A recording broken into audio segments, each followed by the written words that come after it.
ഇന്ന് ദുർഗാഷ്ടമി നാളാണ്, നാളെ മഹാനവമി, മറ്റന്നാൾ വിജയദശമി. ഈ 3 ദിവസത്തെ മൂകാംബികയിലെ കാഴ്ചകളുമായി ഞങ്ങൾ ഇവിടെ ഉണ്ടാകും. അല്ലെ രഞ്ജിത്ത്? അതെ, എന്നും വിദ്യാരംഭമുള്ള ഒരു ക്ഷേത്രം കൂടിയാണ് കൊല്ലൂർ മൂകാംബിക ക്ഷേത്രം. ഇവിടെ വന്ന ഭക്തസഹസ്രങ്ങൾക്ക് അറിയാം. പക്ഷെ ഇന്ന് ഈ ദിവസങ്ങൾ ഏറെ പ്രത്യേകതയാണ്. പ്രത്യേകിച്ചും ഈ പൂജാ ദിവസങ്ങളിൽ ഒരുപാട് പ്രത്യേകതകളുണ്ട്. ലോകത്തിന്റെ വിവിധ ഭാഗങ്ങളിൽ നിന്ന് നിരവധി ആളുകൾ ഇങ്ങോട്ടേക്ക് അമ്മയെ കാണാനെത്തും. വലിയ തിരക്കാണ്, ഉള്ളിലൊക്കെ വലിയ തിരക്കാണ് ഇപ്പോഴും അനുഭവപ്പെട്ടുകൊണ്ടിരിക്കുന്നത്. ക്ഷേത്രം സ്ഥിതി ചെയ്യുന്നത് കർണാടകയിലാണെങ്കിൽ കൂടി ഏറ്റവും കൂടുതൽ 90% മലയാളികൾ എത്തുന്ന ഒരു മഹാക്ഷേത്രമാണ് മൂകാംബിക എന്നുള്ളത് വലിയ പ്രത്യേകത കൂടിയുണ്ട് ഇവിടെ. നമ്മൾ അടികയുമായൊക്കെ നേരത്തെ സംസാരിച്ചിരുന്നു. ഇത്തവണയും വിപുലമായ ഒരുക്കങ്ങൾ ഈ വിജയദശമി മഹാനവമിയുമായി ബന്ധപ്പെട്ട് ഇവിടെ ഉണ്ട്. വരുന്ന എല്ലാവർക്കും സംതൃപ്തിയോടെ തൊഴുതു മടങ്ങാനുള്ള എല്ലാ സംവിധാനങ്ങളും ഒരുക്കിക്കൊണ്ട് പോകുന്ന ഒരു ക്ഷേത്രമാണ്. ഒരു കാനന ക്ഷേത്രമാണ്. കാരണം റിസർവ് ഫോറസ്റ്റ് ഒക്കെയാണ് ചുറ്റും. ഒരുപാട് പരിമിതികളുണ്ട്. പക്ഷെ അപ്പോഴും ഈ പരിമിതികളൊക്കെ അവഗണിച്ചു പോലും ലക്ഷക്കണക്കിന് ജനങ്ങളാണ് ഇങ്ങോട്ടേക്ക് എത്തിക്കൊണ്ടിരിക്കുന്നത്. നാളെ വളരെ പ്രധാനപ്പെട്ട ചടങ്ങും രഥോത്സവവും ഒക്കെ നടക്കുന്ന ഒരു ദിവസമാണ്. രഥോത്സവം നമ്മൾ ന്യൂസ് 18 പ്രേക്ഷകരിലേക്ക് ആ രഥോത്സവത്തിന്റെ മനോഹരമായ കാഴ്ചകൾ നമ്മൾ എത്തിക്കും. നമുക്കപ്പോ കോഴിക്കോട്ട് നിന്നൊരു കേട്ടോ, കോഴിക്കോട്ടുകാരാണ്. എന്താ പേര് ചേട്ടാ? ഭവ്യയുടെ നാട്ടുകാരാണ്. ശരി, ഞാൻ നെരുക്കുനിയാണ്. എല്ലാ വർഷവും വരാറുണ്ടോ? എല്ലാ വർഷവും വരാറുണ്ട്. എല്ലാ വർഷവും ഇവിടെ എത്താൻ തുടങ്ങുന്നൊരു ഭാഗ്യമാണ്.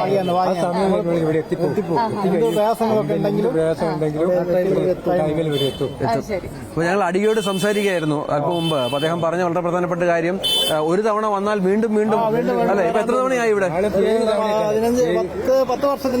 10 തവണയായിട്ട് വരുന്നുണ്ട്. എല്ലാ വർഷവും വരുന്നുണ്ട്. ഒറ്റയ്ക്കായിട്ട് വന്നിട്ടുണ്ട്. ആളെ നോക്കുന്നില്ല, അങ്ങ് പോരാ. ഈ നമ്മുടെ ഈ ആഗ്രഹങ്ങളൊക്കെ കൃത്യമായി സാധിക്കുമെന്ന് പറയുന്നുണ്ട് ചേട്ടാ. അങ്ങനെയുള്ള ഒരു വിശ്വാസം ഉണ്ടോ? വന്നാലും ഇത് എത്തിക്കഴിഞ്ഞ ഒരു ബുദ്ധിമുട്ടുണ്ടാവില്ല. അടിയൊക്കെ പറഞ്ഞാൽ 80% ആളുകളും കേരളത്തിൽ നിന്ന് വരുന്ന ആളുകളാണ് അല്ലേ? കോഴിക്കോട് അത് കേരളത്തിലെ ആളുകൾക്ക് വളരെ വിശ്വാസമുള്ള, നമ്മുടെ ശങ്കരാചാര്യരുമായൊക്കെ ബന്ധപ്പെട്ട് നിൽക്കുന്നതുകൊണ്ട് തന്നെ ഏറെ വിശ്വാസമുള്ള, ഏറെ അനുഗ്രഹങ്ങൾ മലയാളികൾക്ക് ചൊരിയുന്ന ഒരു ക്ഷേത്രം കൂടിയാണ് ഇത്. നമുക്കിവിടെ തൊട്ടടുത്താണ്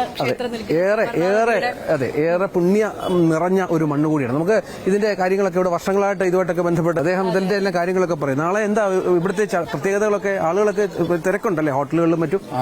ഉണ്ട്. ബുക്ക് ചെയ്ത് എല്ലാവരും അതിനുള്ള ഓൺലൈനിൽ ബുക്ക് ചെയ്തിട്ടൊക്കെ എല്ലാവരും. ചേട്ടൻ വർഷങ്ങളായിട്ട് ഇവിടെയുള്ള ആളാണല്ലോ അല്ലേ? ഞാൻ ജനിച്ചു ഇവിടുത്തെ മലയാളം പഠിച്ചു എന്നുള്ളതാണ് പ്രത്യേകത.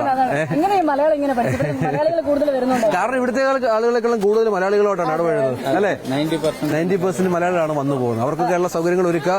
ടാക്സിയുടെ സൗകര്യമുണ്ട്, ഒപ്പം താമസ സൗകര്യം ഒരുക്കുക. വളരെ ആത്മാർത്ഥമായിട്ട് ചെയ്യുന്ന ഒരാൾ കൂടിയാണ്. അതെ, എന്തായാലും 2 ദിവസം കൊണ്ട് തിരക്ക് കൂടും. 2 ദിവസം കൊണ്ട് നല്ല തിരക്ക്. ഇന്നും നാളെ മറ്റന്നാളൊക്കെ നല്ല തിരക്ക്. നല്ല മഴയാണ് കേട്ടോ, നല്ല മഴയാണ്. നമ്മൾ വന്നപ്പോൾ മുതൽ മഴയാണ്. നമുക്കിനിയിപ്പം കുടജാദ്രി അടക്കമുള്ള സ്ഥലങ്ങളിലേക്കും ഒന്ന് പോകണം. ഏതായാലും വിശേഷങ്ങൾ പ്രേക്ഷകരിലേക്ക് എത്തിക്കണം. കുടജാദ്രി എത്തിക്കണം, സൗപർണിക തീരത്ത് പോകണം. അങ്ങനെ ഒരുപാട് സ്ഥലങ്ങളിൽ നമുക്ക് പോകാനുണ്ട്. അവിടുത്തെ എല്ലാ വിശേഷങ്ങളും മൂകാംബിക മുഴുവൻ സമഗ്ര കവറേജ് ആണ് ന്യൂസ് 18 പ്രേക്ഷകർ നമ്മൾക്കൊപ്പം തുടരണം. അപ്പോൾ വിനോദിനൊപ്പം ക്യാമറമാൻ വിനോദിനൊപ്പം ഭവ്യ പാർവതിയും രഞ്ജിത് രാമചന്ദ്രൻ. ഓക്കെ.